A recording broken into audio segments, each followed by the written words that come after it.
In the year 2000X, man has evolved technology to live with advanced robots capable of achieving great wonders. Two scientists, Albert Wily and Thomas Light, lead the charge in the creation of the robots that will solve the problems of the world. But when jealousy and indifference divide the doctors, Wily takes the robot masters Light created and turns them against humanity. The only hope of stopping them is Light's robotic son, Rock, a robot boy capable of free will with a drive to put an end to Wily's vile plans. For the world of the future to know peace, a boy must become a man. Rock must become the super fighting robot, MegaMan.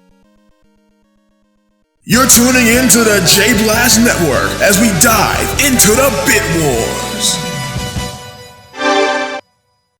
The NES was the birthplace of a plethora of gaming heroes, and Mega Man was one of the best of them. When platformers were on the rise, Capcom wanted the same success. They gave the job to KJ Inafune, Mega Man's soon-to-be creator, who had worked on Street Fighter before. Inafune had ideas that could push the medium forward, all in an effort to make Mega Man stand out from the crowd. The first goal was to make the characters distinctive, taking inspiration from mecha anime legends such as Astro Boy and Mazinger Z. The cast of Mega Man would go for a hybrid of humanoid and super robot designs, along with each character having a bright color to distinguish themselves. And these designs were made to be able to keep those distinct features on the NES. You see, back then most NES games would deform the characters to fit on an 8-bit sprite, so it would be hard to tell what some characters were at times. This is part of the reason why cartoons and other media based off of these games back then had such drastic designs from the original characters, and it wasn't like the box art was helping either. There wasn't really a guide for this stuff at first. Mega Man stood out for them as it had some of the best NES sprite work to date, and the designs are still well recognized even being in 8-bit form. I mean, look at the difference between how a Goomba looks in Mario 1 and how it looks in its regular art, and how a Helmet Head looks in Mega Man 1 and how it looks in its regular art. Helmet Head never loses its identity regardless of its iteration, and it's the same with Mega Man. But design is not enough without gameplay, and Inafune thought of how to innovate on this too, with the rock, paper, scissors format. Beating a boss in Mega Man gives you their weapon, and you can choose who you want to take on first, with each boss being weak to the other's weapon. In other words, you're playing a game of rock, paper, scissors with the bosses, unless you already know the weaknesses. But this was the early years of gaming, so most people would be entertained with the idea of just finding out who was weak to what. It's this genius idea that pushed Mega Man to the same realm as the other side-scrollers at the time, only it offers something that those games didn't have: choice. In order to thrive in the bit wars of the late 80s and early 90s, you needed to establish your game as an icon, and luckily today's game does just that. Hi, I'm Jay. You're tuning into the J-Blast Network as we dive into the robotic mayhem of Mega Man.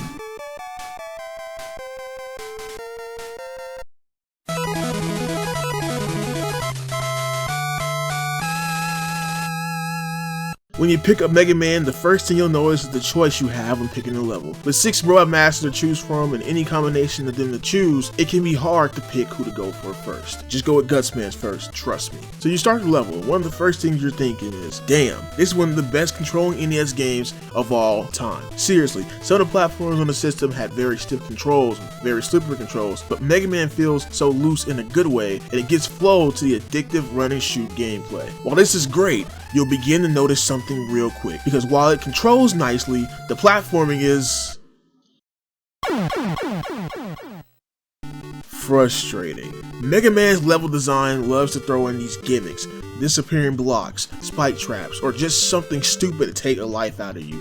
In Gutsman's stage is these conveyor belts. I swear to God, the hitbox on these things has a mind of its own, and you just be one pixel off, one teensy pixel off from it, and you drop like a rock. Every level has something like this. The giant gaps in Iceman's levels, the fast and furious fire in Fireman's levels, these little blue pill button drops coming out of the pit in Bomb Man's level, these electric eyeball turds in Elect Man's stage, and, well, Cutsman's stage is actually pretty easy. The enemies don't help you either. You'll be fighting the helmet heads a lot, which are pretty easy to take down, though most will get a hit in on you since you gotta get close. But it's the enemies that hop around or stick to the ground that can bite it. Mega Man can only shoot straight forward, so when you have enemies coming from all these different angles or enemies coming from below you, it just gives them a free hit. And the stick bugs on the ground love to go really fast when you're in their territory. But if you shoot them, they'll freeze for like 1 second until they're back and they smack your ass for trying to run away from them. And then you have have the boss guards, these giant bunny hopping bastards that stand in front of the boss gate. They take a chunk out of your health bar if they so much as sniff a pixel off of you.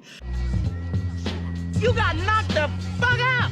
And they love changing their jump height so they can stop you from running over them. There's no reason to fight them either because they take a bunch of bullets. Your shots might as well be lemons the way they're getting eaten. So sometimes it's better to just take the hit and run. Now I know some of these may sound like small annoyances, but you'll start to see that they add up real quick until all of a sudden, bam, you die. And dying enough times means you gotta restart the level. So if you reach a boss with low health and no lives, you better hope it has an easy pattern. Honestly though, I die more from the levels themselves than the enemies. But those buggers love to help out the levels in doing that. That's what makes the game hard, the enemy placement mixed with the level design. But once you get past those dumb sections, the rest of a level will usually be easy, giving you some time to breathe. And also look at the scenery. But then you'll realize that you're mostly going through factories. I mean, Gutsman and Cutsman switching up a bit, but the rest are a factory or some plant. It makes sense considering these were good working robots before Wily programmed them. These areas are where they would work, like Gutsman at a construction site. That's nice for the story, but I wish you had some variety as it doesn't feel like these robot masters are taking over the world, rather just revolting at their job. Krusty Krab is unfair! Mr. Krabs is in there! Don't blame Gutsman though. If I had conveyor belts so as unreliable as that,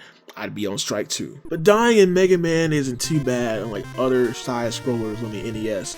Mega Man is more forgiving as no matter how many times you die, you'll never lose your progress. So if you beat Gutsman and game over on Cutman, you just have to fight Cutman again. The game can be hard, but it always wants you to come back. It wants you to learn from its mistakes. Like when your parents scold you for doing something bad and then apologize afterwards. It just wants you to improve, and that's a lot better than having to deal with the other BS that older NES games can bring. Having a game over reset and everything could have been done to prolong playtime, because this is a pretty short game, but Capcom didn't do it. Nice job. If levels are like this, there has to be something to keep the player sane, right? This is where the weapon system comes in, but in order to get more weapons, you have to fight the bosses. Now again, you can choose where you want to go, but it doesn't mean that every level or every boss is easy. It's best to strategize around the weakness order if you are a new player. The problem for this game though is that the easiest first boss also has one of the hardest levels. Thanks, Gutsman. But Gutsman is the only robot master weak to the Mega Buster, and he has an easy pattern. All the bosses have a set pattern. Some only react to you if you shoot like Fireman, while some will only move when you move or do a certain attack when you do something. It's because it is that these guys are very easy to break. I don't show it off well here, but if you know what you're doing, these guys break like twigs. Keyword, know what you're doing, because at the same time, some of these guys will fold you in 2 seconds. Fireman and Electman in particular have projectiles that melt your health bar, and Fireman will get his shot in after yours. And don't let these guys touch you either, because that's only going to cause problems. Look at how much damage that giant bucket of bolts did. Jesus. For the robot masters that want to be cheap like that, I just have to start being cheap back. This is why you have the weapons. Beating a robot master gives you their weapon.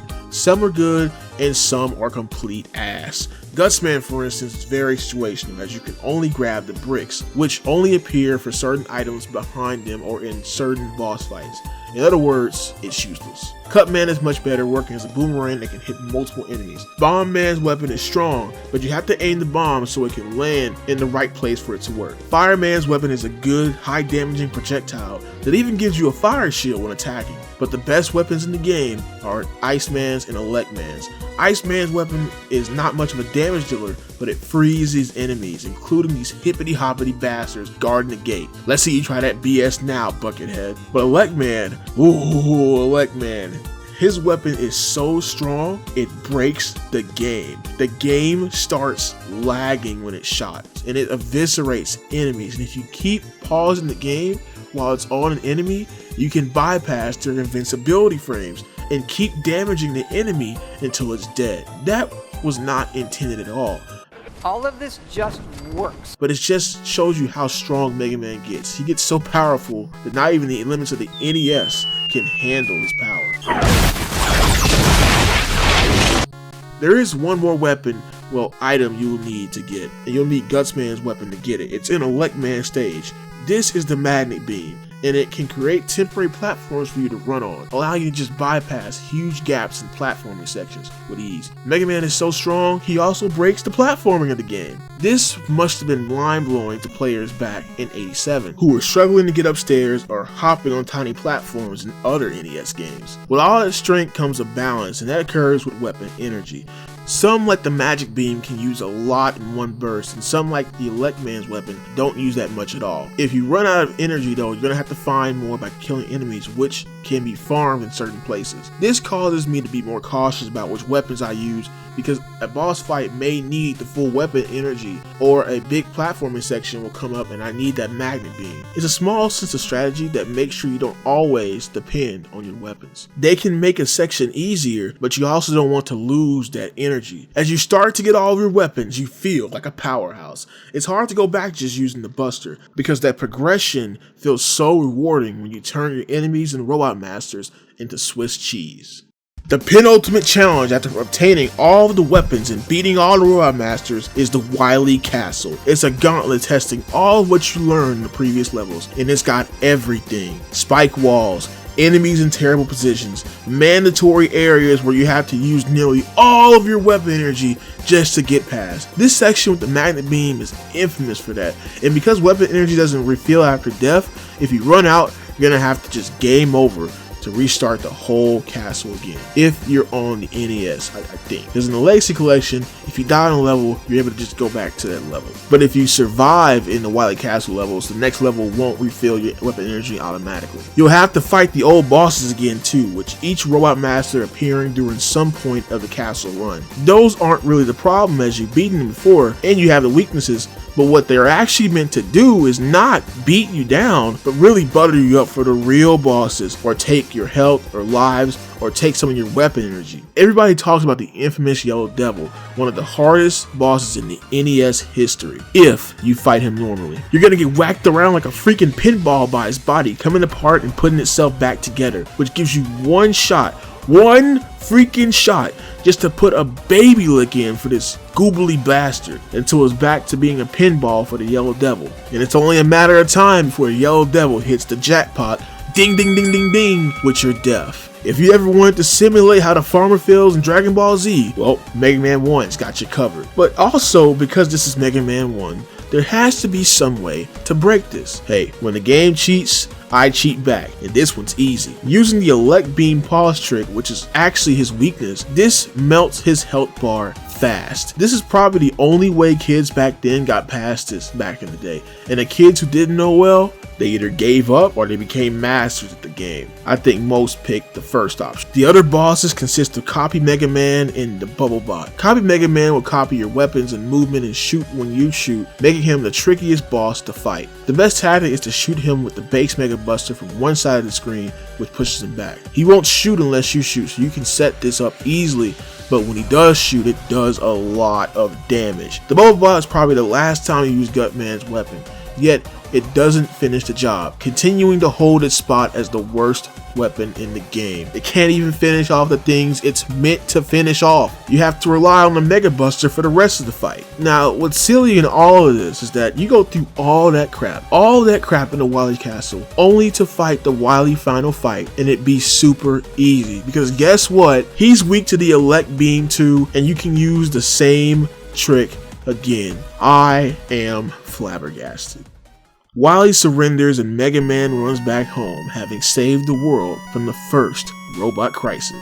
Now, for most of this video, I've been speaking from the perspective of the player back then, but to be honest, I don't actually have that much high praise of the game besides it being the establishing game for this amazing franchise. While in '87 this was revolutionary, you can also see the cracks back then in '87. The game is broken, and not in a bad way, but in just a way where glitches can streamline the experience.